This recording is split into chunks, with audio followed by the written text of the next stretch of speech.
Hello friends, ఇదైతే కదంబం పువ్వు అండి. మీ అందరికీ తెలిసే ఉంటుంది. కదంబం ఒత్తిని ఎలా ప్రిపేర్ చేయాలో ఆల్రెడీ ప్రీవియస్ వీడియోస్లో అప్లోడ్ చేసి ఉందండి.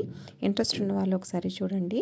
ఈ ఒత్తిని మనము ఇప్పుడు శ్రావణ మాసం కదా, శ్రావణ మంగళవారాలలో గౌరీ పూజ చేసుకుంటాము కదా, అప్పుడు వెలిగించుకోవచ్చు. లేదంటే మనము శివాలయానికి వెళ్ళినప్పుడు అమ్మవారికి వెలిగించుకోవచ్చు.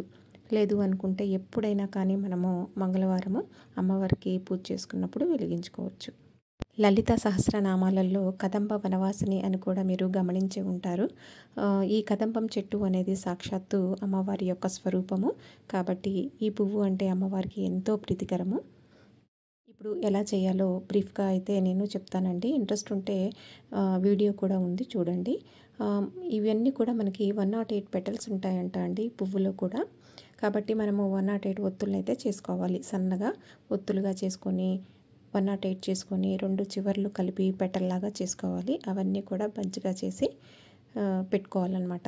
ఒక 10 కలిపి ఒక బంచు, మరొక 10 అలా బంచ్ చేసుకొని పక్కన పెట్టుకోవాలి. ఈ విధంగా మనకు 10 సెట్లు వస్తాయండి. 10 10ల 100 అనమాట. మిగతా 8 పక్కన పెట్టుకొని ఫస్ట్ అటు 10 ఇటు 10 అంటే 2 బంచెస్ తీసుకొని థ్రెడ్ తోటి ముడి వేసుకోవాలి. తర్వాత మిగతా అవన్నీ కూడా థ్రెడ్ తోటి ముడి వేసుకోవాలి. ఇట్లా 5 సెట్లు వస్తాయి. 5 20లు 100. మిగతా 8 ఉంటాయి కదా, అటు 4 ఇటు 4 పెట్టి ఏదో ఒక బంచ్లో కలిపేసుకోండి. తర్వాత ఈ 5 సెట్లని మనము పూలు అల్లుతాం కదా, ఆ విధంగా మనము అల్లుకోవాలి. పైన కొంచెం థ్రెడ్ అనేది ఉంచుకొని దానికి పత్తిని పెట్టి ఒత్తి వెలిగేలాగా చేసుకోవాలి. అర్థమైందని అనుకుంటున్నానండి. లేదు అంటే ఒకసారి వీడియోలోకి వెళ్ళి చూడండి.